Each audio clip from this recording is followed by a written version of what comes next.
Pak Anies, lagi rame kita mau tanya soal bansos. Karena menurut saya bansos ini adalah kewajiban negara dan rakyat berhak mendapatkannya. Tapi kita punya problem.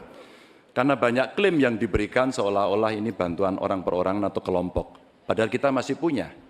Ada data yang tidak valid, ada cara penyampaian yang tidak benar, ada protes yang kemudian tidak terverifikasi atau terrespon dengan baik. Ini yang menjadi pertanyaan saya kepada Pak Anies adalah, menurut Pak Anies kira-kira bagaimana tata kelola bansos agar satu tidak saling klaim, dua bisa tepat sasaran, tiga tidak menimbulkan kecemburuan-kecemburuan, sehingga inilah satu harapan yang betul-betul bisa diterima oleh rakyat. Silakan. Masih ada waktu Bapak? Cukup. Kami persilakan calon presiden nomor urut 1, Bapak Anies Baswedan, menjawab pertanyaan yang disampaikan oleh calon presiden nomor urut 3, Bapak Ganjar Pranowo. Waktu Bapak Anies 2 menit dimulai saat Bapak berbicara. Ya, terima kasih Pak Ganjar. Pertama, kita harus menyadari bahwa yang disebut sebagai bansos adalah bantuan untuk si penerima, bukan bantuan untuk si pemberi. Karenanya, dia diberikan sesuai dengan kebutuhan si penerima. Kalau penerimanya membutuhkan bulan ini, ya diberi bulan ini. Kalau dibutuhkannya 3 bulan lagi, ya 3 bulan lagi. Tidak usah dirapel semuanya. Ya. Dijadikan sebagai sesuai kebutuhan. Yang nomor 1, yang itulah yang disebut sebagai bansos tanpa pamrih.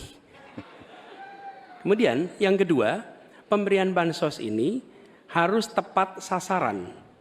Artinya diberikan melalui pendataan yang baik, informasi data itu harus akurat, dan mekanisme pemberiannya melalui jalur birokrasi.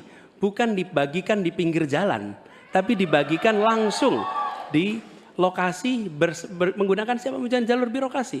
Kemudian yang ketiga, yang tidak kalah penting, ketika kita berbicara tentang bansos ini, harus bansos itu bisa dipastikan mereka yang miskin, prasejahtera, itu termasuk di dalamnya. Jangan sampai mereka terlewatkan. Karena itu kami menyusun, ini sebagai bagian dari perubahan, adalah Bansos Plus.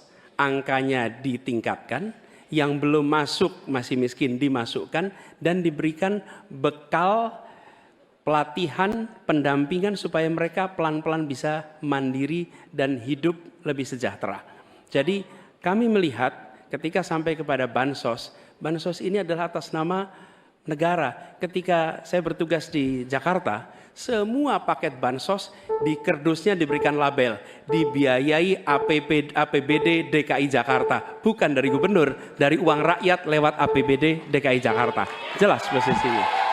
Selanjutnya kami mohon kepada calon presiden nomor 3, Bapak Ganjar Pranowo, menanggapi jawaban calon presiden nomor 1, Bapak Anies Baswedan. Waktu Bapak 1 menit dimulai saat Bapak berbicara.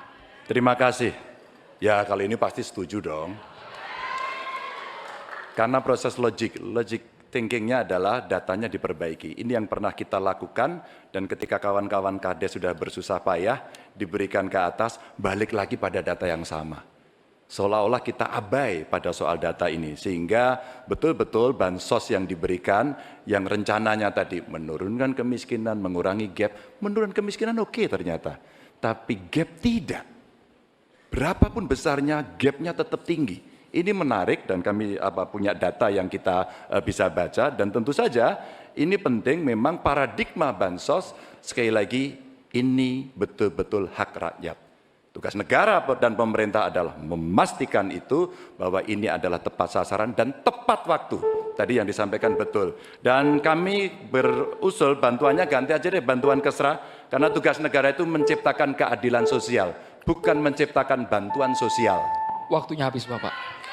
Sekarang Bapak Anies Baswedan untuk langsung menanggapi jawaban dari Bapak Ganjar Pranowo. Waktu Bapak 1 menit dimulai saat Bapak berbicara. Mohon tenang hadirin sekalian.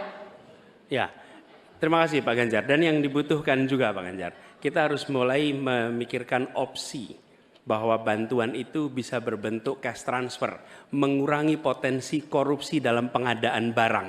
Karena kita tahu pengadaan bantuan sosial itu pada satu sisi memang membantu, sisi lain ini memberikan usaha pada justru usaha-usaha raksasa, Karena yang diisikan di situ adalah produk-produk dari perusahaan-perusahaan raksasa. Dan ini yang menurut saya harus koreksi. Bila bantuan itu diberikan langsung dalam bentuk cash, ini salah satu yang perlu kita pertimbangkan. Mereka langsung gunakan sesuai dengan kebutuhannya. Lalu yang soal data. Data ini sesungguhnya bisa dikerjakan bersama-sama.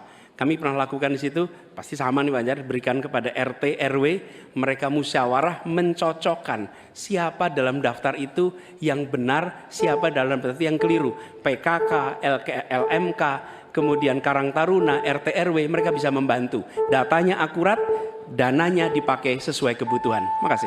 Waktunya habis Bapak. Download Tribun X sekarang. Menghadirkan lokal menjadi Indonesia.